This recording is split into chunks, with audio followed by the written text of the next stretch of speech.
Hello, welcome to another episode on DrBeeH's channel. And of course, my name is Dr. B. You're welcome. I'm glad you are able to listen to this because I believe that it will educate you. You can share with men in your life and it will be of help to them. Today, I want to talk about cancer screening in men. And I want to take a moment because today is World Cancer Day to honor the lives that have been lost to cancer, to send my deepest condolences and prayers to the families who are still grieving, who have lost someone to cancer, and to families who are in the process, whose loved one is currently battling cancer. I send my prayers that there will be respite soon, that there will be healing, and there would be peace, because cancer takes a toll, not just on the person, but on the family that surrounds them. I pray that there is peace with us all, in our bodies, in our souls, and in our spirit. Today, I want to talk a bit about screening for cancers in men. The last episode was about cancers in women, and I will talk about some common cancers in men. Like I always say, the list is not exhaustible. So whatever I mention here is not everything that there is, but you can always talk with your doctor and know if you're at risk of some other cancers that I might not talk about. I will just talk about some common ones and mention a few that maybe are not so common, but something important to look out for. I'll start with prostate cancer. Prostate cancer is cancer of the prostate gland. So like any cancer, is a growth of abnormal cells in that particular organ. Prostate cancer can be screened for through a blood test that checks for the level of prostate-specific antigen, commonly called PSA. So the level of the PSA is an indicator for something going on in the prostate. It is not diagnostic of cancer. So a high PSA does not necessarily mean that there is cancer. Typically, the normal range of PSA in a male should be 0 to 4 nanogram per ml. Anything above 4 is considered abnormal, but usually the level is also matched with the man's age. And anything above 10 is considered very high. But like I said, even though it might be indicative of cancer, it is not diagnostic of cancer, because prostatitis and benign prostatic enlargement, or benign prostatic hyperplasia, is commonly called BPH. In fact, recent ejaculation in a man can actually give an elevated PSA. Another way to screen for prostate cancer is through digital rectal examination. Usually at the annual check for every male, annual wellness check for every male, the doctor checks the prostate gland through the anus with a gloved finger with some lubrication to make it less uncomfortable, and it feels for the prostate gland through the rectum. It's feeling the size, it's feeling the smoothness or irregularity of the prostate. These are things that are matched together with the PSA level to determine if anything awkward is going on with the prostate.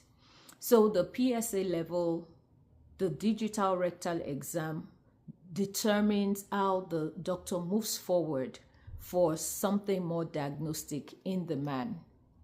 But please make this a routine. So when it is high, if your level have consistently been, maybe 3.6, and then it suddenly jumps to a 12, then you know that, oh, this is way off. But if you've never checked, it might be alarming. The whole idea of talking about these things is to promote that habit of doing things regularly, checking our wellness regularly. A man should do this pretty regularly, unless indicated by the doctor to be more frequent. The PSA check should be done every 2 to 3 years. But like I always say, the risk is individualized. So let your doctor determine what is best for you, because they have examined you, they know your risk, and they might want to check more frequently than that. The other cancer I will talk about is colon cancer. Colon cancer as well is cancer in the large part of the intestine, which is the colon. It's preventable if we focus more on high fiber diets and healthy diets. Usually we say food from the earth, but it doesn't mean that it still does not happen even to people who have tried to do that. We can screen for cancer through colonoscopy, and everyone, man or woman, that is 45 years and older should get a colonoscopy done every 10 years. A colonoscopy is the insertion of a scope into the colon to view the colon. And in viewing the colon, they are able to determine whether something is going on there. Sometimes they pick polyps, and then they check those polyps to see if those polyps are precancerous or not. Whatever they find there might determine the frequency of your own colonoscopy exam. Don't be alarmed. And like I always say, always tell your doctor if there is a history, because if there is a history of colon cancer, then you should start your screening earlier than the age of 45, and your screening should also be more frequent. I would also talk about lung cancer. Lung cancer is common in people who smoke, but the determination of lung cancer and the risk, let me use the word risk, the risk of lung cancer in people who smoke is usually calculated by the doctor based on the pack years. There's something we call pack years. That's the number of sticks a person has smoked every day for duration of some years. Your doctor will do that calculation and will be able to identify your risk. In addition to smoking, people who have worked in environments where they've been exposed to a lot of silicon dust, asbestos, and all of that, put them at a risk of lung cancer.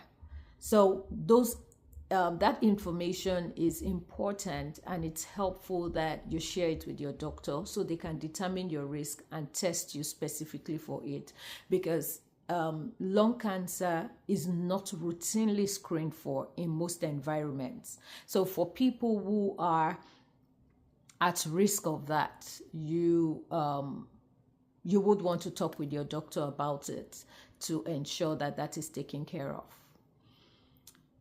I will talk a bit also about testicular cancer. This is not very common. Testicular cancer is actually commoner in young men between the ages 20 to 39.